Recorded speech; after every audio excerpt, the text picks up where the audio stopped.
Bismillahirrahmanirrahim. Bismillahirrahmanirrahim. Assalamu alaikum and a very warm welcome to World this morning. I am your host Hajra, Satti, and joining me is my wonderful co-host who also filling for Shahzad. He happens to be Muzzamil. Assalamu alaikum Muzzamil, and how are you feeling today? Wa alaikum assalam, Hajra. Doing great, alhamdulillah. And so nice. It's always a pleasure to share the screen with you this morning show. And Shahzad bhai is going to be back. He's busy, he's on a trip, and he's going to be back soon. Filling his place, well, not quite his shoes. Abhi bahut sare saal baki hain itna bada banne mein. This is Muzzamil Ali Khan here with Hajra Satti. How are you and how was your Eid? Alhamdulillah, alhamdulillah. It was really fine, and obviously Eid is a festive occasion where we get to meet together and we get to, I think we are so busy nowadays with our own digital connections that, you know, physically there is always a disconnect, but Eid gives us that platform of festivity and occasion that where we can get together, where we can connect back. But now we will move on to another very interesting news, and that relates to how Quetta welcomes the PSL trophy with joy and pride. So the trophy of the 10th edition of Pakistan Super League was given a grand welcome upon its arrival in Quetta. PSL trophy tour sparks festive spirit in Quetta as the city welcomes the Luminara trophy with joy and pride. Well, since we're talking about PCB and cricket, there has to be the mention of the commentary panel, because our people are very much into the chili-billy that goes on in the commentary section there, and always about the players and about what goes on the field. The 6-team tournament is scheduled to commence from 11th of April at Rawalpindi Cricket Stadium and will conclude on 18th of May with the final taking place at the Gaddafi Stadium. Joining Cook and Nicholas are fellow countrymen Dominic Cork and Mark Butcher, while South Africa's Jean-Paul Dumney and Mike Hazeman will also be a part of this panel. Right, and now moving on to another news relating to the cricketing segment. ICC Women's Cricket World Cup qualifiers. Pakistan Cricket Board has announced free entry for spectators for all the qualifying matches of the ICC Women's Cricket World Cup at the Gaddafi Stadium. A total of 8 matches will be played at the Gaddafi Stadium during the ICC Women's Cricket World Cup qualifying round. Pakistan will play their first match against Ireland on 9th of April. So best of luck to Team Pakistan. And obviously it's a sport, so one team will win and one team will lose, and we hope and pray that Pakistan... May the best team win. Yes, yes, yes. And obviously, you know, our biases are with the Pakistan. Like always. Yeah, it may allow us to heal from the past cricketing traumas. Inshallah. Anyways, but now we're also observing the World Health Day to make people aware about their right to access to the highest level of the healthcare services. The year's theme is Healthy Beginnings, Hopeful Future, and urges the governments and health community to ramp up the efforts to end preventable maternal and newborn deaths and to prioritize women's longer-term health and well-being. According to WHO, health is a fundamental to human happiness and well-being. That's very interesting. And that is a very interesting development indeed. Talking about health and World Health Day, I was recently visiting my village on Eid, and for our viewers, CM Punjab has taken this initiative where she is putting her heart and soul into working towards development of the rural health departments and sectors, all the Tehsil headquarters and district headquarters. I saw some really nice arrangements there, especially for women, children and elderly men also. Right. And now we will move on to another very interesting segment, and that is relating to the people who are living abroad. And since our show is consumed by a lot of people who are expat Pakistanis who are living away far off from their homeland, how do they navigate their identity? Because, you know, there are lots of intangibles which you feel far away from your homeland. For example, very familiar odors and the aromas and the street smells that you must be missing. And it does not have to do anything with your religiosity, but just the matter of the fact is that whenever you hear the azan or the muezzin calling you to the prayers, it's a very cultural thing as much as it's a religious thing. So, you know, especially if you are living in a non-Muslim societies, you might be deprived of that call to the prayer of the muezzin. And how does this identity reshaping takes place? How do you transform yourself? And how do you navigate that migratory grief that you are going through while there is a big shift taking place within your identity. So in order to unfold the conversation on the migratory grief and navigating between the two homes, Pakistan and a home far away from the Pakistan, we are very glad that we have been joined by an entrepreneur, very successful, I would say Pakistani-American businesswoman who has done an amazing job in the America. And she's not just that, she's also an expat Pakistani, is contributing towards our host countries and making us proud. We're very glad that we have been joined by Miss Maryam Sohail. Assalamu alaikum, Maryam, and thank you so much for coming to our show. Thank you so much for inviting me. Thank you so much. Right. So, Maryam, please let us know, when was that particular year when you moved from Pakistan to the America? How did you navigate that? I mean, that must be a phase which has full of lots of emotional roller coaster, right? Yeah, that's it. So, yeah, so I moved almost a decade ago. Right. And when I moved, like, it was like end of the world for me here. And I knew that I'm bridging all the, burning all the bridges there. So I moved there with a mindset that I have to go get it. Okay. And I knew that America is a kind of land of all the, opportunities, but nobody told me it's a land of all the struggles too. Right, right.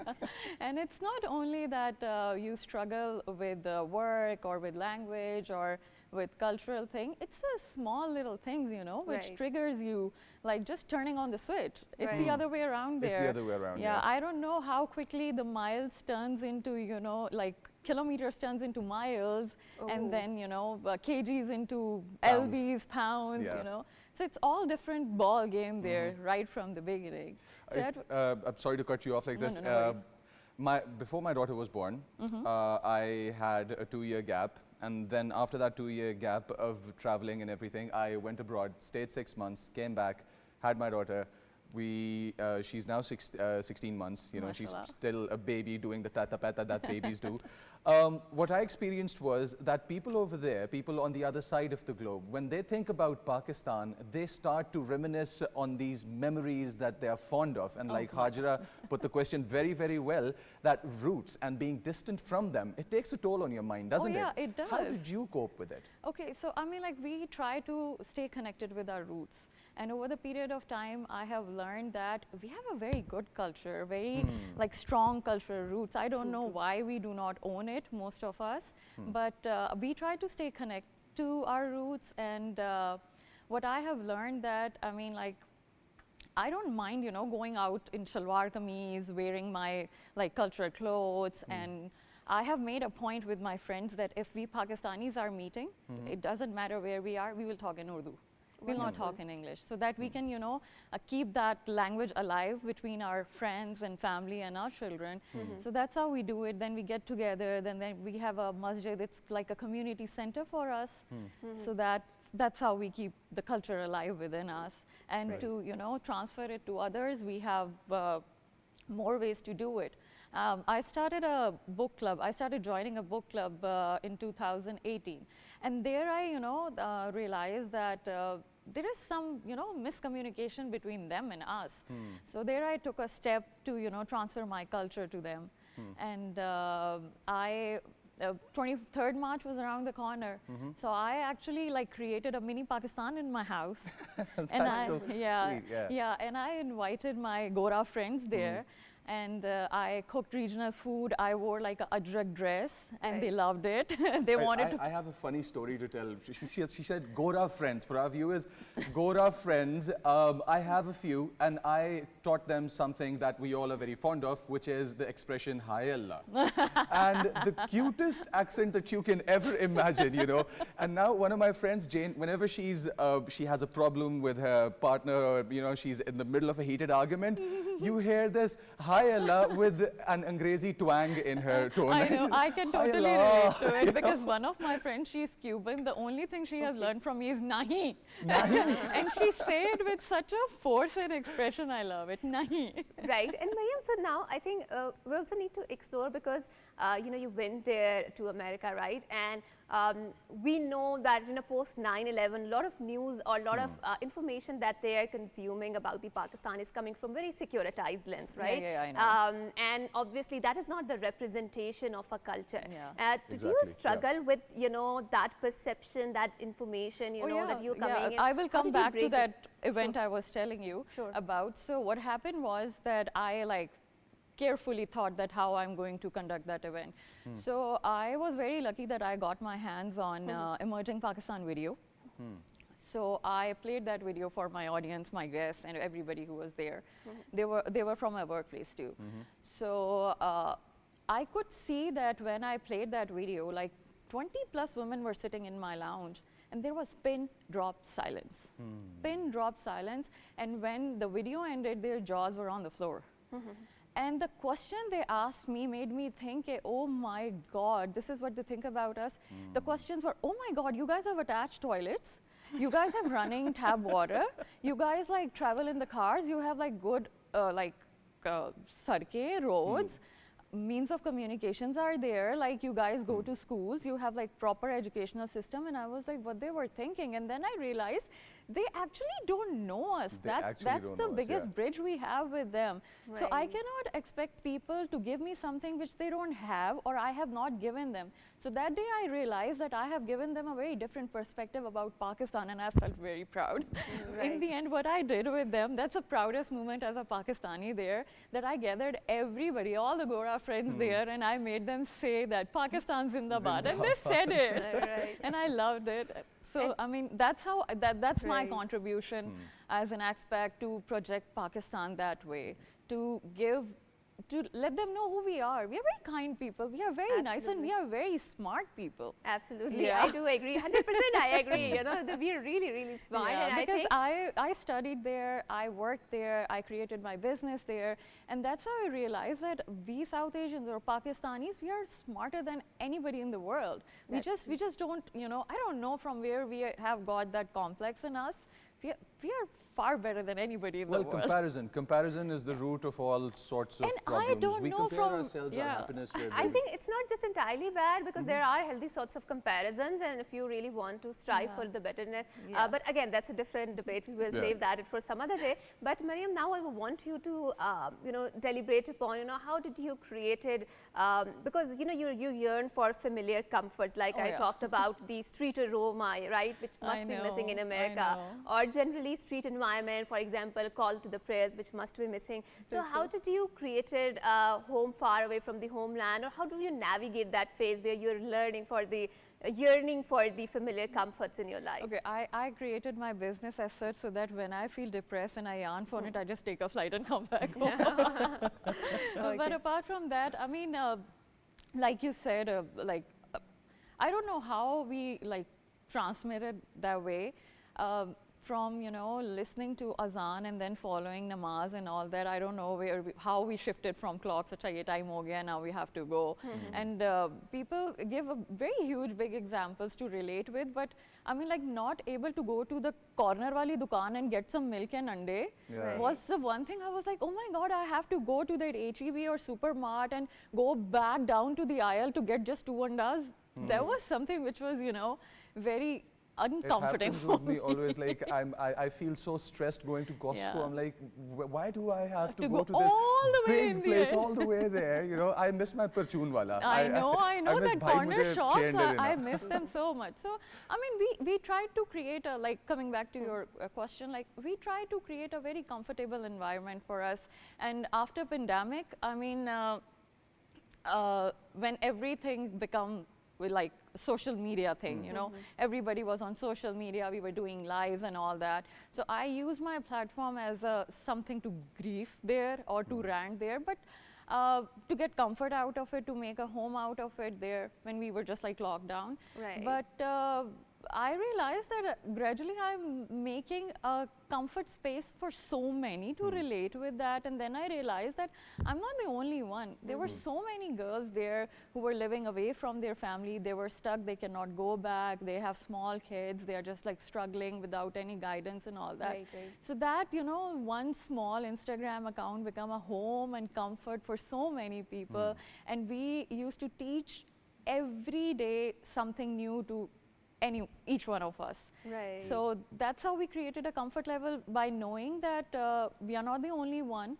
Like there are so many other people in our shoes, walking or like falling, then getting back on our feet, something like that. And then like within our community where I was living, it's basically a very kind of military city of the US. It's San Antonio where I live. So at that time when I moved, there were not many Pakistanis there, or that I know of. We know people through our masjid. As much as you go, you know people. And if you are working and you are very busy and you are not able to go every day to the mosque, I mean, like you can't know people that much. So we started like approaching people, and through Instagram people started knowing us, and then we started like forming our own groups, meeting, inviting people. Like in Ramadan, what we do, we invite for iftar, we get together, then we dress up. We overly dress up. My sister tells me, you are very over for this. And I was like, that's how I dress up, I don't know. Right, right. So yeah, so we try to, you know, create our own comfort, home, like outside the home, something like that. So it's an everyday struggle. Something, Pakistanis living abroad, Pakistanis living far away from home, they miss the culture so much that they like to go to the mosque. They like to wear their desi attire. They like to do all of these things that are related with your culture. And people here, where you have got your culture, you have got the things that you're born into, and you've got your roots. I think we just take it for granted a lot, right? I know. I mean, like looking at your parents, talking and sitting with them, feeling their hands, their warmth. Like we don't value when we are there. I think that's how humans are. They don't value what they have. Right, and I think one last question before we wrap up this segment, and Maryam, that relates to you know, how you've created a digital relatability, because as much as we accuse social media of killing the relationships, or you know, but I do feel that, you know, it bridges the gaps, definitely. Right, so what does that, for you, what does it mean to be bicultural, right? To integrate nostalgia, longing, belonging, and you know, creating a new sort of a culture where it's a, you know, hodgepodge of mix of enmeshment of, you know, different values of your host country, and you know, what are you contributing? Yeah, that's very important to understand the concept of biculture, because otherwise you cannot you know, survive in other countries. You need to understand their values. You need to, you know, keep your values together to live a successful life there. Otherwise you'll be isolated. I mean, like, so it's very important to, you know, keep that thing in your mind, that you value their culture, जैसे उनका निज़ाम है उसको adapt करना, and then जैसे आपकी values हैं उनको lose ना करना. So I think very important to, you know, keep going on and our culture, or the grief we have, I think it's a lifelong thing. You try all those years to, you know. Isn't it also a very positive thing that it makes you feel grateful for what you have for the place? 100%. It's always a very positive thing. I think we value Pakistan more than anybody else. Except Pakistan. Yeah, we do. Right, but thank you so much, Maryam, for coming on our show, for sharing your thoughts about your journey, your trajectory, how, you know, this is very life-changing trajectory, because, you know, you're moving from one place, from one country to different country with different culture, with different sets of values. We're wishing you best of luck for your future trajectory. Once again, thank you so much for coming to our show. And now we will move on to another very interesting news, and that it's relates also a very funny one. It's also a very funny one. Sure. Because how many times in your life have you even imagined in your wildest dreams that you will see a king playing music, not through an instrument, but through a vegetable? Right, so go ahead. Why don't you share the news, right? Well, this is King Charles, and he played a nursery rhyme using a carrot. And here it is.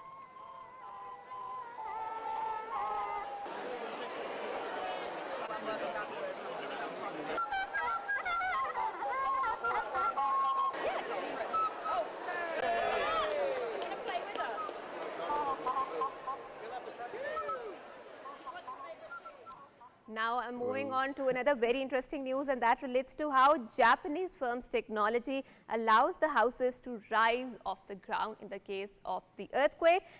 So the houses slightly lift from the ground in the event of the tremor, and as a result of this technology, houses will be saved from the structural damages during the earthquake. The system has been developed by the company Air Danshin, which uses sensors to detect tremors, following which an air compressor is triggered that fills an airbag beneath the house, and it lifts around the 3 centimeter off the ground.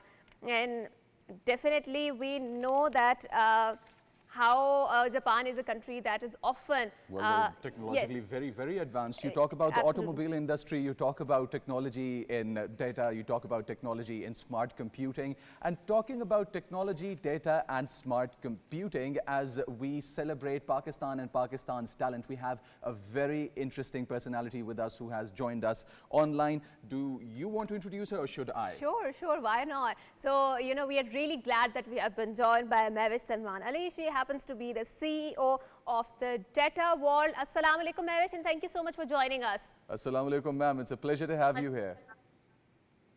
Likewise. Right, so Mehwish, let's unfold our conversation. Please let us know that your work deals with Pakistan's first solar-powered quantum encrypted data center. So in the layman terms, what does this entire idea mean? And you know, how are you turning this technology or the artificial intelligence for the better exploitation of the humankind? Well, you know, when it comes to data center, a lot of people think that, you know, it's just a high-tech building filled with servers, etc.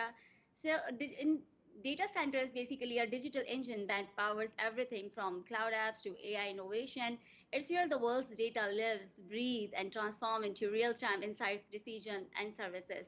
So Data World Pakistan, as you said, is Pakistan's first solar-powered, women-led quantum encrypted data center. It offers sustainable, secure data storage and management solutions. Our mission as a data center is to provide businesses with state-of-the-art data security, scalability, and performances. Right. And when we talk about data, there are questions regarding its security and regarding how safe the data is. Where are the advancements moving towards the future regarding security? And when quantum computing is involved, we also know that if in wrong hands, quantum computing can prove to be something that wreaks havoc. I mean, so how are we here protecting this data that we have? See, it's very true that data sovereignty is the #1 issue, #1. And about the data security, in Data World, we are basically complying to all the PCI DSS compliances. If you have heard of the recent news, there is some Oracle Cloud Data Center breach, right? So there was a breach in Oracle Cloud data, and it underscores the need, a critical need for sovereign, secure, and locally managed data center, like one of the ours.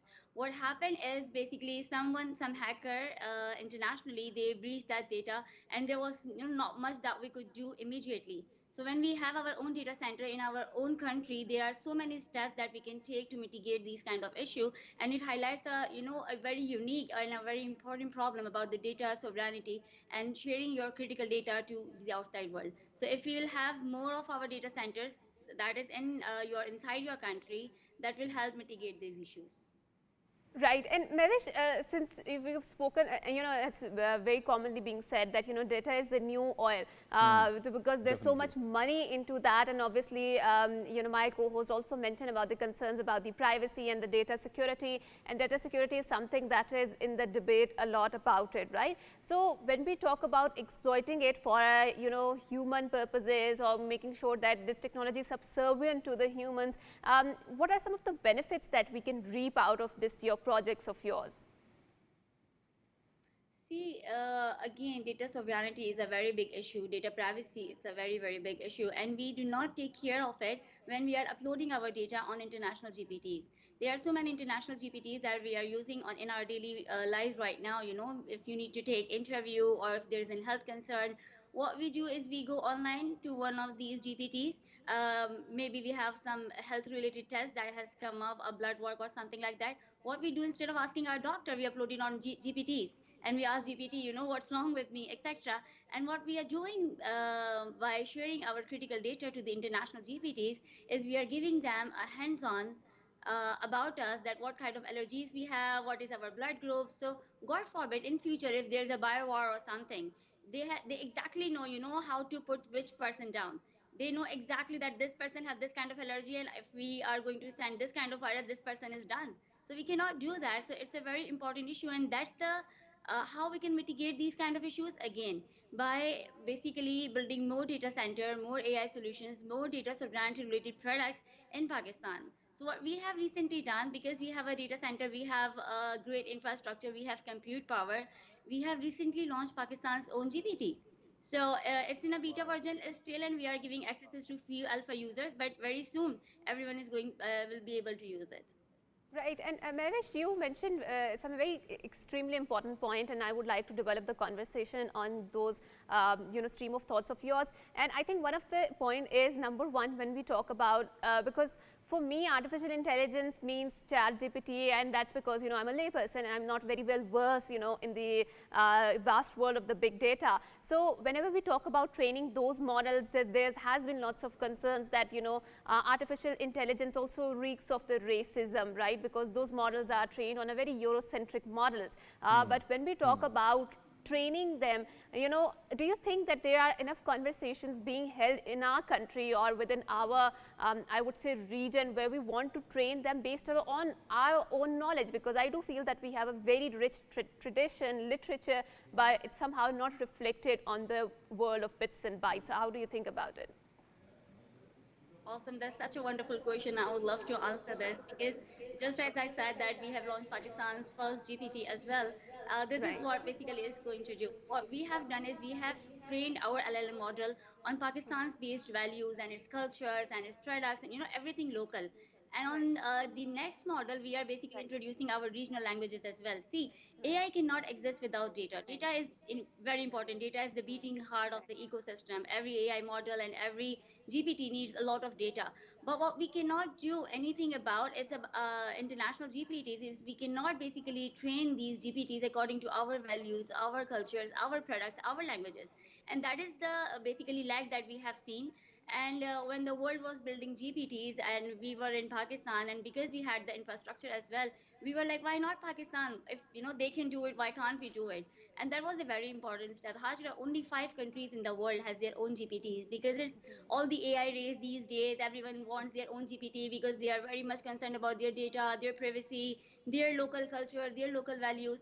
And we were always like, why not Pakistan? And now, alhamdulillah, we have done it. So we have basically named our GPT as Zahanat AI, since artificial intelligence must know is Zahanat. So that's what we have launched.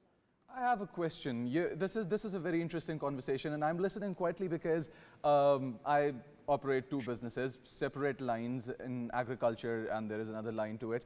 We are slowly integrating AI into all the fields, whether it be it agriculture, health, you've got commerce, you've got everything. So AI is playing its role.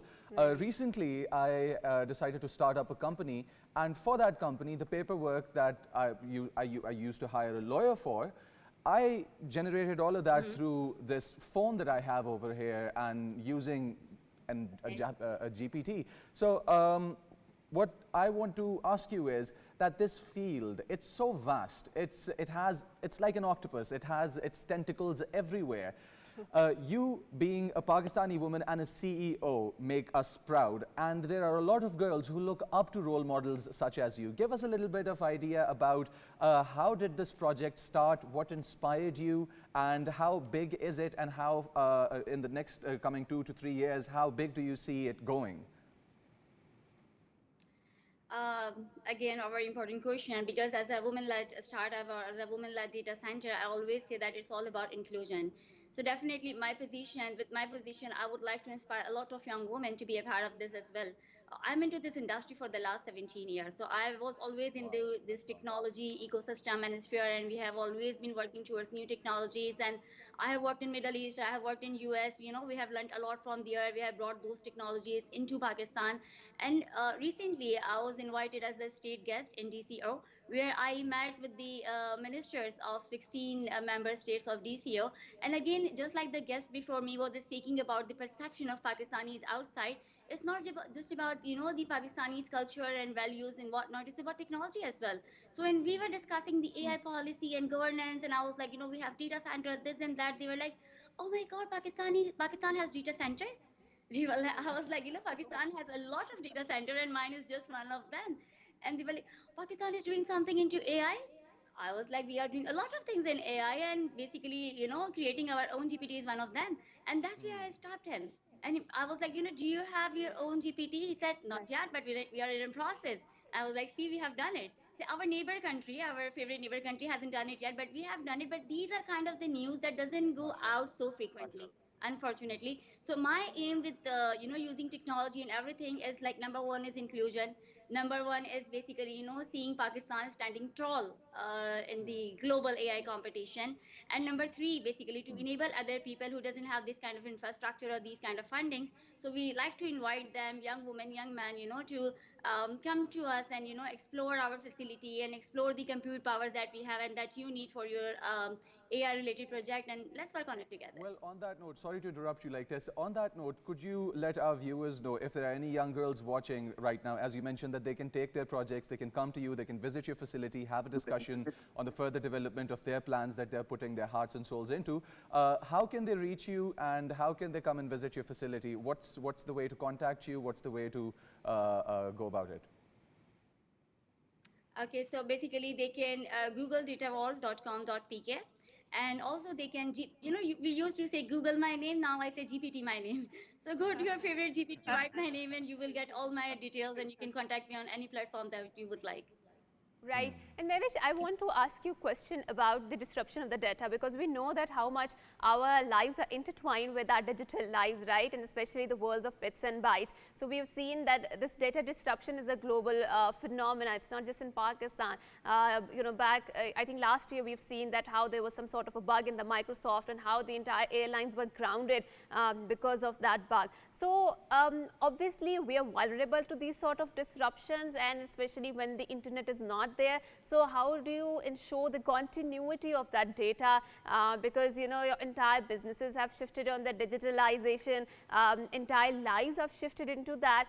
But if there is a disruption, what sort of solutions do we have, or are we having a robust conversations to talk or to think about that particular data disruptions in Pakistan? See, it's a very important question, and that arise very frequently about the internet issues and about the disruptions and everything. So for that, of course, we have taken the very innovative and different kind of approaches. We have like 3 backups when it comes to internet. We have our own fiber links up, so that it provides you a complete uptime. Then we have backup solution. Then we have data recovery side. So there are a lot of measures that we have taken to give our users and our clients a complete uptime solution.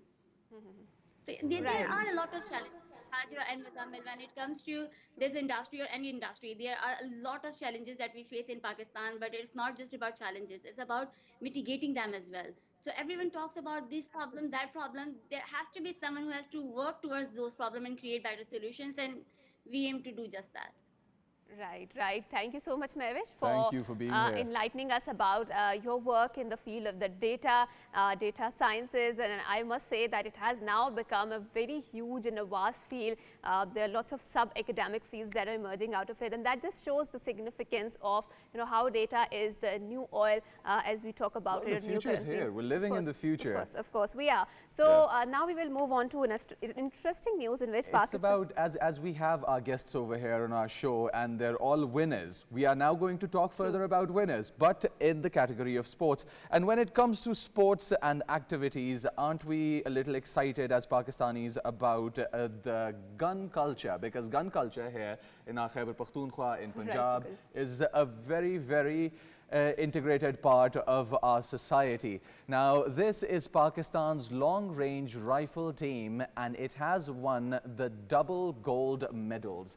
And we talk about double gold medals, long-range shooting. It requires focus, it requires energy, it requires patience, and it requires training. Right. So Pakistan, the national team, has won the long-range rifle team and showed brilliant performance and made history by winning the double gold medals in South Africa's F-class national championship. The national team won both matches, defeating the world's #1 South African team on their own soil. In the Vice Presidency match, Pakistan's score was 116 out of 1200. In the Chairman's Cup, the national team won of the gold medal for the second time by scoring 1,174 out of 1200.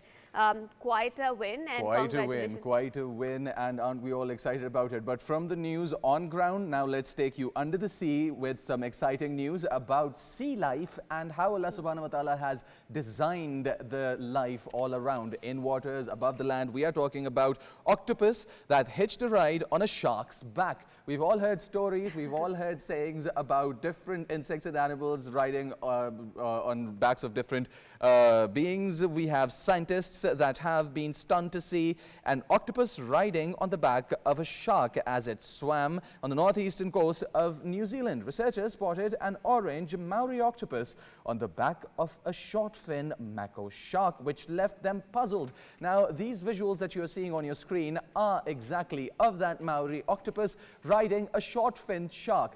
This looks something out of the Looney Tunes. Interesting. That's a very interesting news. And now we would want to move on to a segment, which deals particularly with the women, and that is, cooking conundrum, aaj kya pakaun, because women often grapple with this very interesting question. So in order to resolve this crisis, we have taken the recipe of Habiba Khan, who goes with the name of My Food Story on the Instagram. Let's go and let's take a look at what does she have for us in terms of her culinary expertise.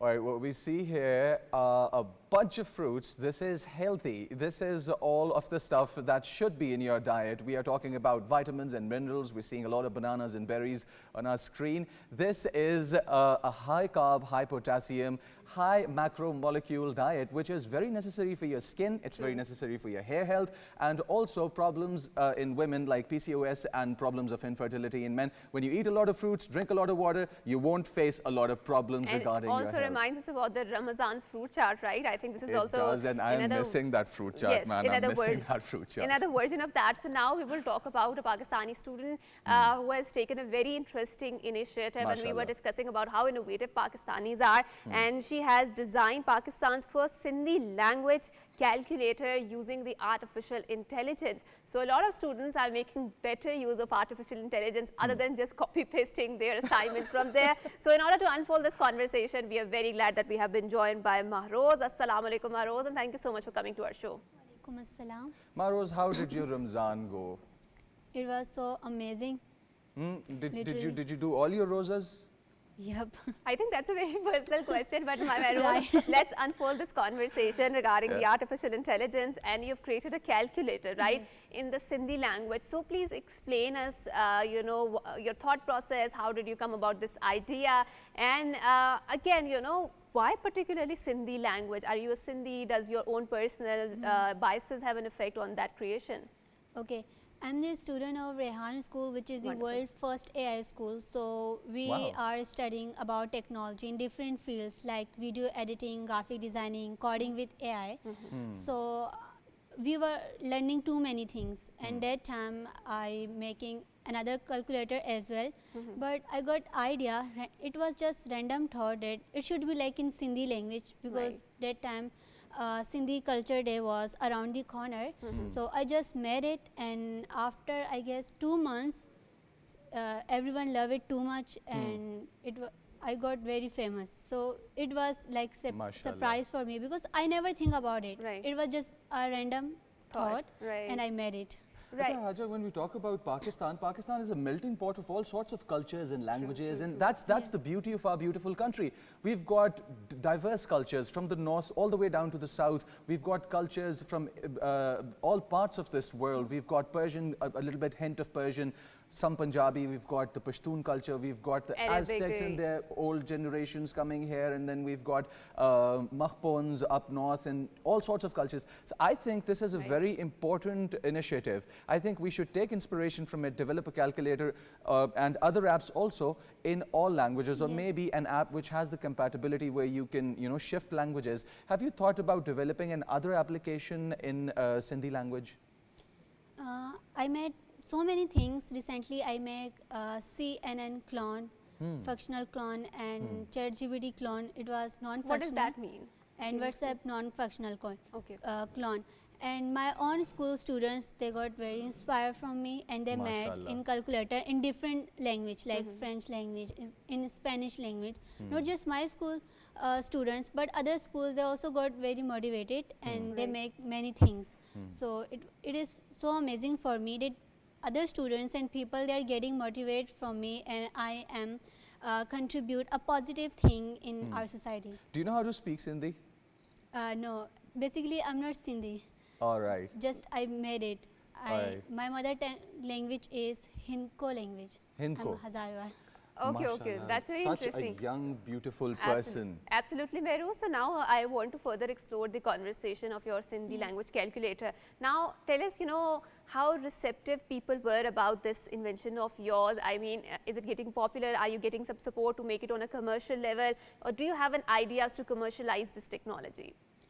Yes, actually I wanted our country people, they study about technology, right? And our country will be recognized as a IT park. Like other country, they recognize as their students, and their young generation is too much talented, and they have the strong grip on technology. As we listening about other countries, recently I heard the news that how other countries, they are adding artificial intelligence education in their system. Recently I heard that China added in their education system about their young generation, they should be learn about AI.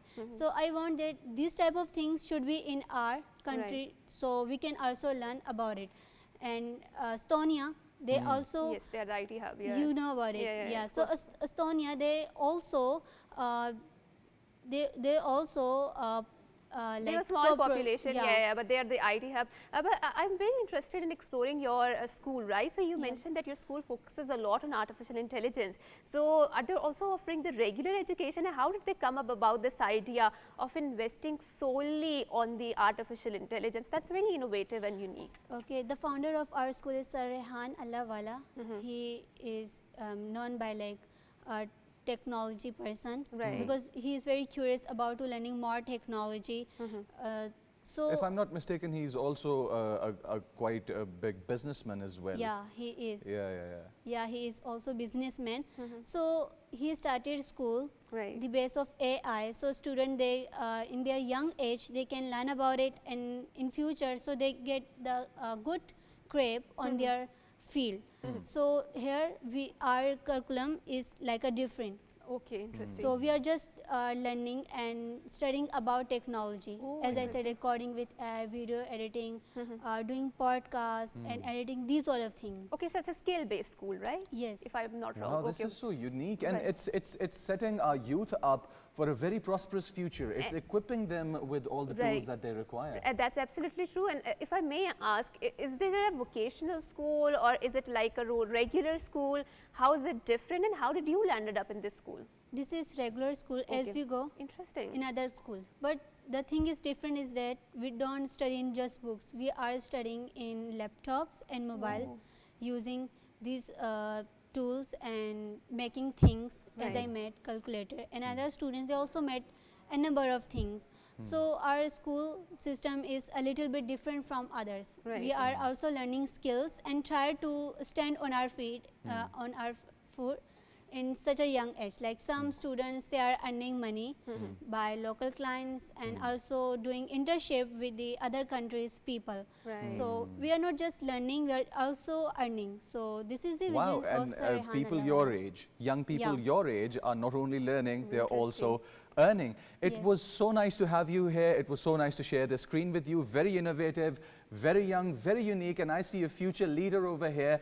And with this, it is always unfortunate that we are short on time and we have such beautiful and talented guests from all around the world.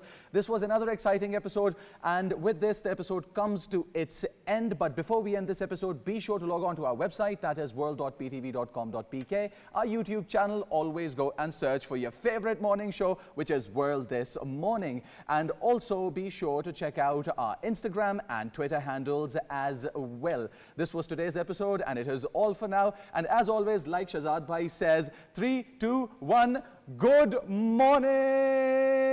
Allah Hafiz. Until next time, it's a goodbye.